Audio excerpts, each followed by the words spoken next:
10, 9, 8, 7, power, 6, 5, power, 4, power, 3, 2, one more. Good. Roll on the bed. Okay, well, they're on that line right there, and they got that shield right there, but they keep putting that like that. Yeah.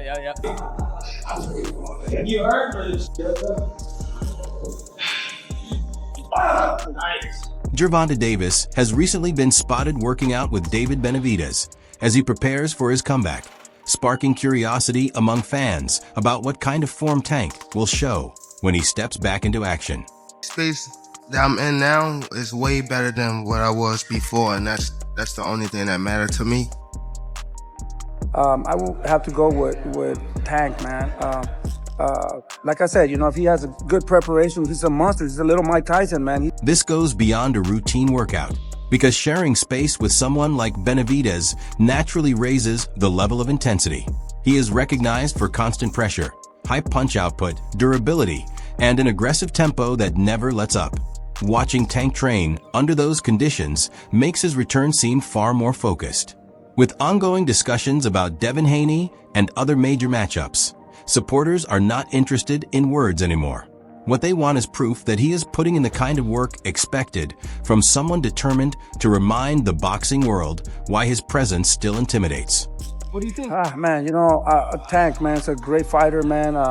When he trains, he's an animal. Emiliano Vargas shared his perspective on Gervonta Davis, working alongside David Benavidez and Jose Benavidez Sr., and his comments made the situation even more compelling. Having spent time training in that same setting, Emiliano understands exactly what it involves. So when he describes Tank stepping into that camp as a completely different scenario, it carries real weight.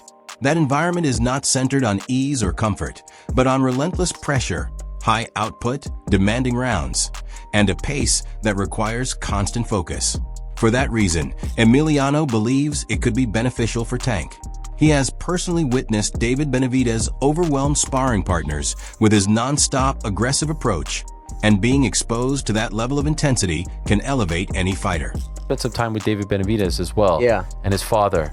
And then we found out yesterday, I think it was, that Tank Davis is going to train with his father. Did you see that? Really? Yeah. I didn't see that. How do you think that's going to go? I mean, look, I think that's a different look. I think definitely that might be really good. I know Jose Benavidez is a real great trainer. I was able to train with them, see him spar, and see him obviously work with his son. And I mean, Benavidez is crazy. He was lighting up his sparring partners. I was just like, oh, I'm gonna try that. Okay, I'm gonna try this. So it was crazy to see it. It was definitely crazy to see it. But I think it'd be a different look. I think that's the whole thing about boxing. You just want to continue to learn. You want to get different looks. You want to see what works, see what doesn't work. And Abraham Gonzalez pushed the narrative further when he posted that sources told Fight's ATW Jose Benavidez Sr. is expected to take charge of Gervonta Davis for his fall bout, following several weeks of working together to determine compatibility. That update made the situation feel more significant, as it no longer looks like a simple visit to a gym. If Jose Benavidez Sr. is indeed guiding the camp, it suggests Tank is seeking a new level of structure, intensity, and direction ahead of his return. The conversation gained more attention when Brunch Boxing shared an image of Davis alongside David Benavidez, adding to the growing interest. Jose Benavidez Sr. also spoke highly of Davis, highlighting his ability, precision, and focused mindset when he is fully engaged. Coming from a trainer experienced with elite fighters, that kind of recognition carries weight and explains why this potential partnership stands out. While Tank already possesses power, timing, and natural skill, working under Jose Benavidez Sr. could introduce a stronger sense of discipline, pressure, and organization to his preparation. Man, he looks super good, But hopefully he takes things serious, and I think he'll look spectacular. He sees Tank as a fighter equipped with everything needed to come out on top. From Jose's perspective, the real threat is not just the power, but how patiently Tank observes, calculates, and chooses the perfect moment without burning unnecessary energy. While Devin may hold advantages in height, reach, and a technically sound approach, Jose appears to feel that Tank's sharp timing and sudden explosiveness could ultimately decide the outcome. That viewpoint stands out because, although he acknowledges Devin's ability, He views Tank as someone capable of shifting the entire fight with a single precise opportunity. In his opinion, if Tank remains disciplined and locked in, he has the ability to wear Devin down and show why opponents approach his name with caution. Tank and Haney fight, who do you like? I like Tank. You like Tank? Why? No, I just like the way he fights. For me, man, I really like David Haney. Congratulations, on all his belts. It will be a really good fight, man. That's a fight that people want to see. I will definitely pay pay-per-view for that. That would be an exciting and a really, really good fight. What about Ryu against the winner? Oh man, that's a dream come true. Like I said, both fighters are very dangerous. I would definitely love to get the opportunity to fight them. Footage of Tank Davis in training has now started to surface, making the conversation about his return feel much more tangible. Watching him put in work, stay active, and refine his skills offers insight into the mentality he is carrying into this next phase. His punching power has never been in question, but attention is now shifting toward his fitness, precision, discipline, and whether this new training environment can elevate his overall performance. If he is truly operating under a higher level of intensity, then his next opponent could be facing a more refined and dangerous version of Gervonta. We come from two different sides, of the world. We still on the same path to get the same thing. I gotta be in there with him. I gotta be able to, his arm reach, his size, his power, the way he moving and things like that. I just gotta adapt as I fight him. I think it's gonna be a great event. Every time I fight is fire. A major element in this situation is Tank Davis bringing in a new trainer ahead of his comeback. Moves like that always draw attention, because a change in coaching goes far beyond pad work and routines. It can reshape the entire atmosphere of a training camp, influencing discipline, tactics, conditioning, and even a fighter's mindset leading into a bout. In Tank's case, it stands out even more since his strengths are already well known, including his power, precise timing, patience, and constant knockout threat. Man, it's crazy out there, man, on two fronts. One, word is that Gervonta Davis switched trainers again. And the second is word from his camp that they don't believe that Gervonta Davis is really the person talking and making the fight with Devin Haney. Absolute positive, just disorder. That's what I can say about that, man. And it makes me nervous for what's going on with Gervonta, and I'll explain to you why. But before I do, as usual, let me welcome you back to the channel. If you're new to the channel, consider subscribing to your boy.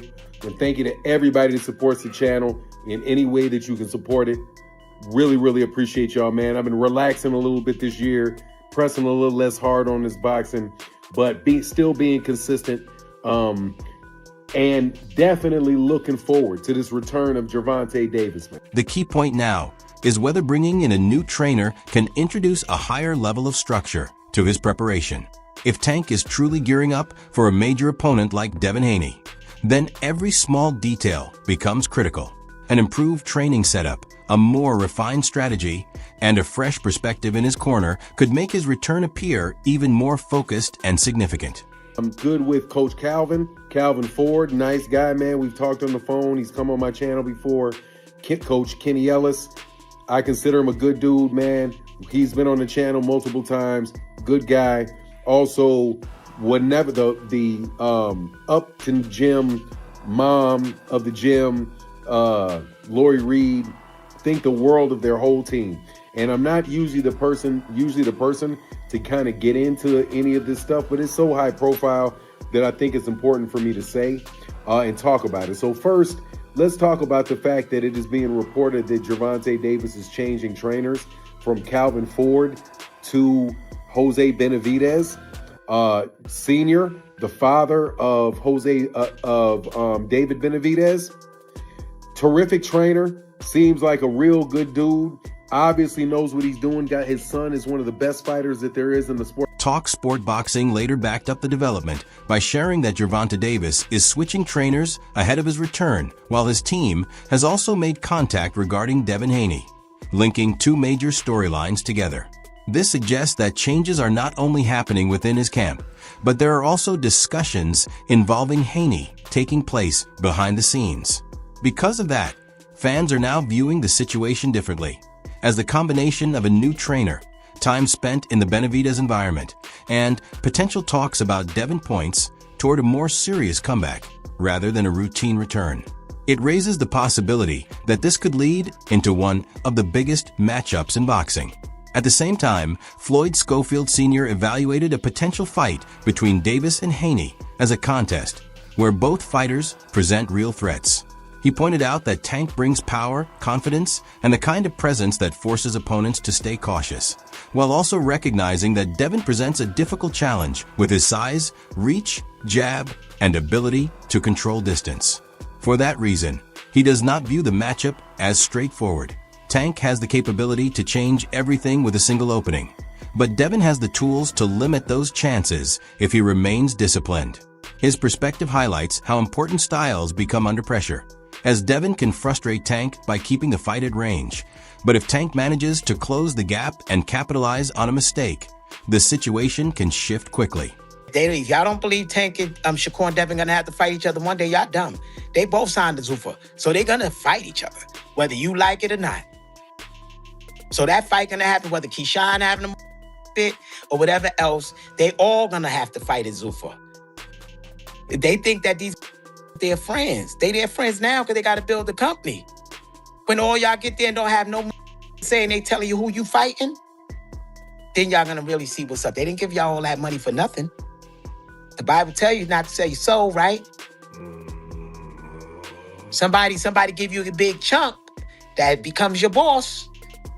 You gotta do things. They giving you money. You didn't make your own money giving them money. It's the other way around. So now you gotta answer to them, not them answer to you. So Shakur is gonna have to fight when it get to that time. All these people. So he's gonna have to show if he ain't left, or whether he like it or not. If he think they're giving him all that money and they ain't gonna make him fight, then that. Johnny Ortiz also offered his thoughts on a potential clash between Gervonta Davis and Devin Haney, viewing it as a matchup where neither competitor would have an easy time inside the ring. Have tweets that him and Tank might end up fighting, that Tank's team just reached out. I know that's your folks. Yeah, I know that's your folks. I don't know what's going on. I know Tank is like, I don't know, like legal issues is all over the place right now. Did that shock you hearing that? Because I don't think that Dev would just put that out there. Yeah, he said it looked like Tank then finally grew some balls or some I don't think Dev will put that out from what you know, have they ever reached out before? In the past? I heard like it's different. It's always been like talks and all that called, but it haven't been no like real paperwork. Same thing with Shakur, same thing. They all call and talk. Johnny understands the source of Tank's confidence, recognizing that Davis possesses the power, precise timing, composure, and patience to wait for the right moment and completely shift the course of a fight. At the same time, Devin presents his own challenges, with advantages in size and reach, along with the discipline and intelligence to manage distance effectively when he is fully focused. Like, he's a shaker right now, so to fight him, you gotta do whatever he's comfortable. That is why Johnny views both fighters as genuine threats. If Devin controls the action with his jab, avoids unnecessary exchanges, and forces Tank to chase, the fight can become difficult and frustrating. On the other hand, if Tank manages to cut the distance, read Devin's movement, and land the punch he has been setting up, the entire situation can shift instantly. This goes beyond a high-profile matchup, as it represents a true contrast in styles. Say they decide to do 144 and they want to do like a weight hydration clause of 15 pounds, and Devin Haney came. I doubt if Devin Haney be like, yo, I'll meet you at 144, but I can't get a rehydration clause. I'm not saying this is negotiation. I'm just putting something to the table. If you don't agree to Tank's terms. Tank labeling Devin Haney as soft pushes their rivalry into a more personal direction. This goes beyond typical pre-fight talk about skill sets or scoring outcomes, as it targets something deeper. Tank is aiming at Devin's sense of pride. His point suggests that Devin performs best when he controls the tempo, uses his length, and keeps exchanges tidy. However, he is raising doubts about how Devin reacts once that comfort is taken away, When he is forced backward, drawn into exchanges, absorbs clean shots, or deals with constant pressure over multiple rounds. Cool. That's cool, but why you keep mentioning me? Right. You know what I mean? Right. How your son to do something like that? Because his son ain't really... His son ain't really like that. You know what I mean? That's why he got to do all the talk. He got to do all the woofing at the mouth. You know what I mean? Right. His son ain't soft ass. Okay. I like that. You tell me, like I said, you culture, man. One of the things that I like about your fights, obviously the way you fight, your fighting style is exciting. But you bring it out. It feel like, I used to go to them Floyd fights. It feel like one of the moments where the whole culture come out to support you. Did you ever think that you was gonna have culture in that type of way? You know why it's like that? Because people can actually still see me. Well, when I was wilding, yeah, I remember that. Yeah, see you outside. They can see me outside. Yeah, that's why I was like, it's like us hanging out, and then you see me on TV, like, oh, that's my dog. Yeah, you feel me? Right. So it's like that. So they feel it more when it's... Luke Thomas also weighed in on Gervonta Davis, viewing him as a fighter with clear talent, while recognizing that he is approaching a stage where his next decision carries significant weight. He understands what makes Tank such a standout name in boxing, pointing to his punching strength, precise timing, and ability to remain composed until delivering a decisive shot. At the same time, Luke raises a broader point about his career direction, noting that the audience is no longer satisfied with highlight finishes or carefully managed return bouts, but instead wants to see him tested against top-level opponents in his division to define his true standing. People even talk like he the best at... He didn't even fight at 135 yet. Right. He didn't even have power at 126. 126, 30 or none of that. He is good. Okay. How can you, all that's just okay. How can you stop people that can actually hit? No matter all that boxing, you're going to get hit. Teddy Atlas also gave his perspective on Gervonta Davis, viewing him as a fighter with top-level ability, while noting that there are still questions left to answer. He recognizes what makes Tank so threatening, highlighting his power, precise timing, patience, and composed approach that allows him to create openings and turn a fight with a single clean punch. At the same time, Teddy looks past the highlight finishes and focuses on the bigger picture, pointing out that fans now want to see him in defining matchups rather than bouts where he is favored.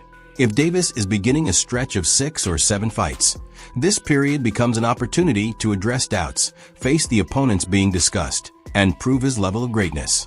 I don't think anyone beats Tank Davis. I think that much for Tank Davis. Maybe not outside the ring. I hope he's getting better in that area, quite frankly. But in the ring, I don't think any of these guys beat Tank. I think he's that good.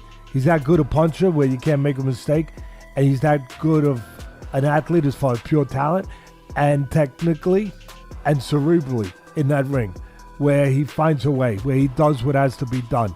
He's patient. He's not just a seek and destroy missile. He's patient. He takes little steps. If he has to not come forward, he won't come forward. He'll move around for a while. He'll find a key to the door.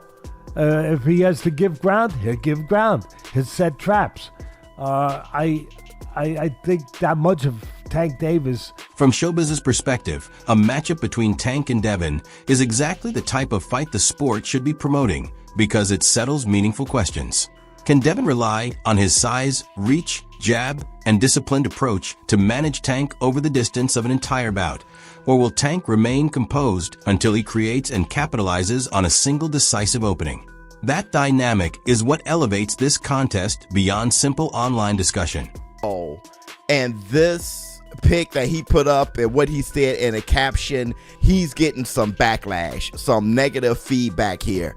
The thing is, though, he didn't start it. He just finished it in a way that a lot of people don't appreciate and don't respect. But to be honest, Gervonta Tank Davis, when he started getting involved with all this, it started getting ugly. All the stuff that he's been saying, going back and forth with Shakur Stevenson and then with Debo, implying that we can meet right now and shoot the fair one. And Debo coming with sense like, hey, brother, it's father's. I'm chilling with my baby. It's like, man, But Shakur Stevenson and Debo going back and forth. You got Shakur Stevenson talking about, listen, you didn't do the scales check. What happened? Debo's like, hey, I don't have to do that. Agreeing to 144, that isn't enough? And Shakur's laugh like, yeah, because you know how big you are, Debo. The exchanges, social media posts, and personal remarks have already created tension. But the real focus now is what happens once they step into the ring together. Devin is confident that his skill set can limit Tank, while Tank trusts that his power can disrupt Devin's entire approach. With Bill Haney pointing toward 2026, the expectations are rising for both sides. If the financial terms are right, the timing aligns, and both teams are committed, this matchup cannot remain just a topic of discussion.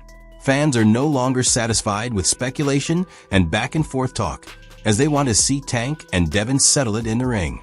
You have Debo going after Gervonta, talking about how, you know, the only thing he's running is with women pretty much and all that shit, referring to what's going on with him outside of boxing, all those allegations. His father, Bill Haney, jumped into it and echoing these things. But there's all these distractions, and honestly, everybody's right. Why? Because all these young men are frustrated. Gervonta is pissed. I get Gervonta. Like, the guy, because of what's going on outside the ring, if his decisions being wrong or not, either way, he's not satisfied. He hasn't been in the ring fighting for a while. Shakur Stevenson, his clock is starting to tick, right? His last fight was Neil Fimo, and we all love that victory, but now it's like, bruh, it's time. Keyshawn just fought all right. But I don't even think he's satisfied because he didn't even want to fight him. He's like, okay, I get that out the way. Now, can I get the fights I want? And I know Debo's pissed. Debo just became champion in a good win against Brian Norman. And after that fight, I recall him being like, yo, let's go. Whoever wants it can get. Be sure to explore our other videos covering